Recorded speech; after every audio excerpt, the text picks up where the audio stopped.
আসছে না, আমার ঘুম আসছে না। ও আমাকে চড় মেরেছে, আমি ওর রক্ত দেখতে চাই, রক্ত। তুমি কোনো চিন্তা করো না দাদা, আমরা সব সময় ওর পিছনে লেগে আছি। একবার সুযোগ পেলে ওই খেয়ে আমার কাহিনী শেষ করে দেবো।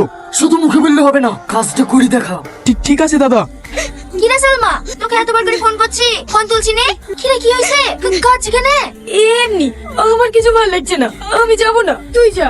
বুঝতে পেরেছি, টনি লেগে যাচ্ছে তো। আর 7 বছর ধরে একই কষ্ট বুকে করে বইলে বেড়াছি, এখন তো কাছে পেয়েছি। এবার ওকে সত্যিটা বলে দে না যে তুই ওকে বাঁচানোর লেগে অভিনয়টা করেছিলি। কি করে বলবো, ও তো আমার কথা শুনতেই চাইছে না। ওকে যে কথাটাই বলছি সেটাই ওর কাছে অভিনয় মনে হয়েছে। আমি ওকে ছেড়ে বাঁচবো না রে বোন।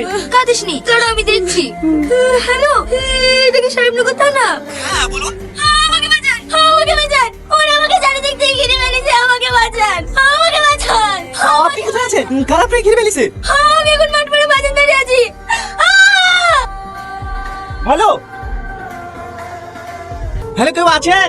হ্যালো হ্যালো, কেউ কি আছেন? Hello hello. আমি তোমাকে ফোন করেছিলাম। কই কারা ঘিরে ধরেছিল তোমাকে? কাউকে তো দেখতে পাচ্ছেনি। কেউ গিরে ধরেনি, তোমাকে ডাকা লেগে ফোন করেছিলাম। এমনি ডাকলে তো আসবে না, হ্যাঁ একটু আর কি মেরিস। এটা তোমার কাছে আর কি মনে হচ্ছে? তুমি জানো আমি কত টেনশন ছুটতে ছুটতে এসেছি, সারা রাস্তা ভাবতে ভাবতে এসেছি। মেয়েটার জানে কিছু না হয়, মেয়েটার জানে কিছু না হয়, আর তুমি ছি! আচ্ছা এত জঘন্য নাটকগুলো করো কিভাবে বলো দিনি? তোমার কি একটু বিবেকে মানে না? মানুষ তো জীবনে হবে না, তুমি মানুষের মূল্য খারাপ হইতে শিখেছো।